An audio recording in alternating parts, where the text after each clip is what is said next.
I'm Chef Marina Mustafa, and today I want to show you how to make Kuih Bakar Jagung. I'm going to begin by introducing you the molds that we use to make Kuih Bakar.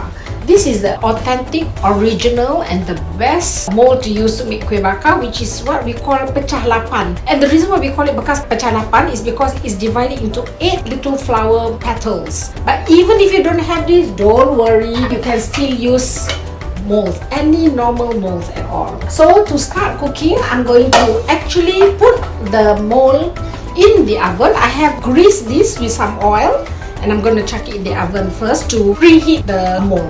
Okay, come along.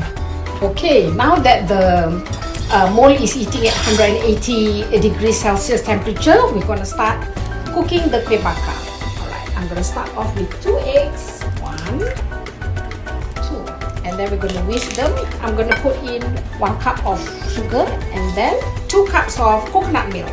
Alright, so I'm just going to put about a teaspoon vanilla extract. The flour goes in next. Everything goes in, and last of all is the cream corn. Alright, so basically this is done.